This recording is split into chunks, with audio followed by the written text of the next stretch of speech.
pour la période. Puisqu'il s'agit d'un mouvement circulaire, donc de rotation circulaire, ça veut dire qu'il possède une période et une fréquence. C'est quoi la période? C'est la durée pour faire un tour complet. Donc la période, c'est noté par T, c'est le temps, mais pour faire un tour complet autour de l'axe de rotation, on l'exprime par la rotation.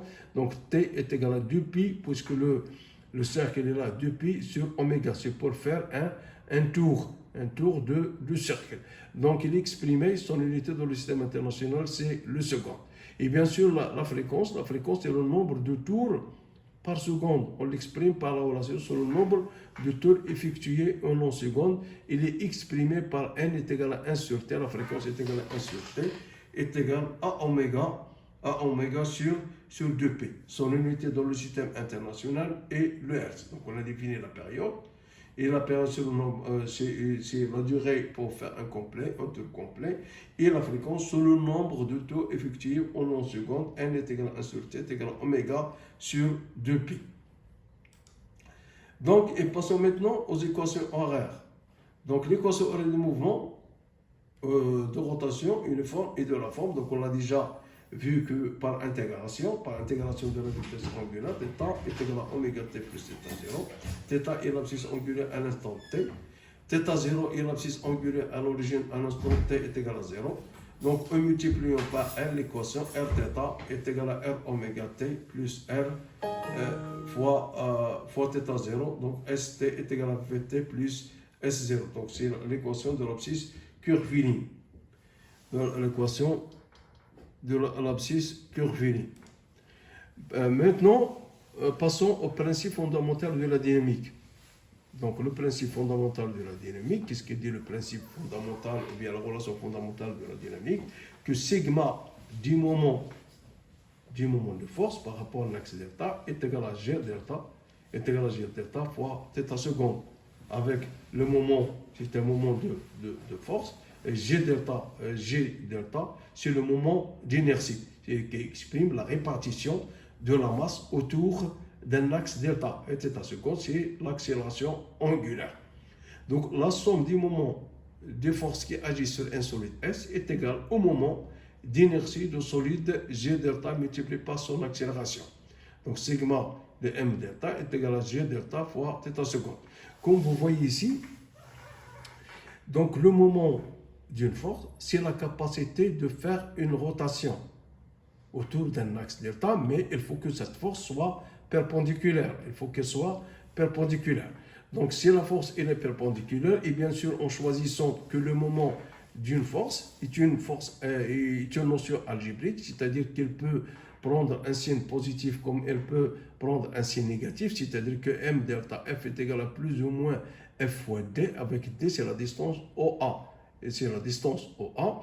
Donc, positif, ça dépend de sens de rotation de la force et le sens choisi pour la rotation. Comme ce cas-là, la force F elle tourne dans le même sens, ça veut dire que MFD elle est positive. Si on a choisi un sens inverse, c'est-à-dire dans ce sens-là, ça veut dire que la force et le sens choisi sont négatifs. Ça veut dire que le moment de force par rapport à l'axe delta est égal à moins FD. Donc ici, dans le cas où la force elle est perpendiculaire à l'axe.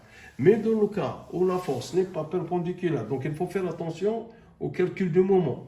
Donc si la force n'est pas perpendiculaire, donc il faut faire une projection de la ligne d'action de la force et on projette sur l'axe, on calcule cette distance et cette distance D est égale à OA fois sin alpha. Ce qui devient que le moment de force par rapport à delta est égal à F D est égal à F OA sinus alpha. Donc comme ça, donc il faut faire attention au cas pour le calcul du moment, parce que c'est une notion qui est très importante, parce que l'application de la relation fondamentale exige la connaissance du moment d'une force. Donc si vous avez fait une erreur sur le calcul du moment, donc vous avez raté le tout. Donc, comme vous voyez ici, là, pour ouvrir un écrou, un exemple concret, pour ouvrir un écrou, donc c'est la force exercée. Et ce moment est une notion qui est constante, c'est une valeur qui est constante. Donc c'est F, le moment d'une force F delta, par rapport à un axe delta est égal à F fois D. C'est une notion constante. Si la force augmente, ça veut dire que la distance diminue. C'est-à-dire, comme vous voyez, pour ouvrir les écrous d'une roue, pour enlever le pneu, donc le mécanicien, il utilise une clé à monette avec une pièce pour augmenter sa longueur. Donc, et augmenter sa longueur, ça veut dire diminuer la force. Mais si vous avez une distance OA de l'axe qui est très petit, ça veut dire qu'il faut faire une force très élevée.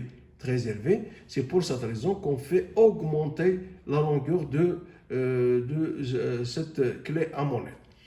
Et dans ce cas, vous avez une force qui est perpendiculaire. Donc le moment est égal à une force multipliée par une distance.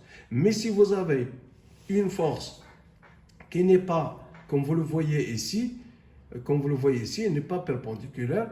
Donc soit il faut faire une projection, il faut faire la projection sur la ligne d'action et calculer la distance, soit directement faire la projection ici vous avez deux forces, une force qui est parallèle, donc elle est nulle, et vous avez une force qui est perpendiculaire. Et cette force qui est perpendiculaire est égale à cette distance multipliée par F sinus phi. Ça revient eux-mêmes. Soit la première méthode, faire la projection sur la ligne d'action et calculer la distance, D est égal à R sin phi, ou bien faire les composantes de cette force. Donc cette force exercée a deux composantes, une sur l'axe des X et une autre sur l'axe des Y. Alors, celle de l'axe des X, son moment est nul puisqu'il est parallèle, il n'est pas perpendiculaire à l'axe, donc il coupe l'axe, son moment est nul. Par contre, dans ce cas-là, dans cette force qui est sur l'axe Y, donc est égale à F sin phi. Donc comme ça, on a obtenu une force qui est perpendiculaire et on peut calculer que le moment de cette force delta par rapport à l'axe delta est égal à R fois F fois sin phi.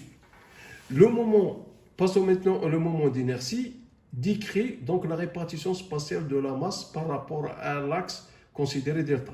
Donc le moment d'inertie G delta, il caractérise la répartition de la masse autour de l'axe de rotation. Donc il est exprimé en kilogrammes mètre carré. Et ici, vous avez, à votre niveau, vous n'êtes pas censé de calculer ce moment d'inertie, parce que pour calculer, c'est un intégral, et c'est un intégral de dmg delta est égal à intégrale de r carré dm. Et dm, ça dépend, est-ce que vous avez une répartition surfacique, ou bien une répartition volumique, ou bien une répartition linéaire. Mais à votre niveau, vous devrez savoir, soit pour la sphère, pour une tige dont l'axe passe par l'extrémité, ou bien une tige dont l'axe passe par le centre, ou bien un cylindre, ou un disque, ou un cerceau. Donc G delta pour une sphère est égal à 2/5 de m, c'est la masse fois r carré. G delta de la tige est égal à 1/3 m fois la longueur au carré. Et pour une tige dont l'axe passant par le centre, G delta est égal à 1/2 m L au carré. Et pour un cylindre, G delta est égal à 1/2 m R au carré. Pour un disque, G delta est égal à 1/2 m R au carré. Et pour un cerceau, G delta est égal à m R carré. Et merci de votre attention.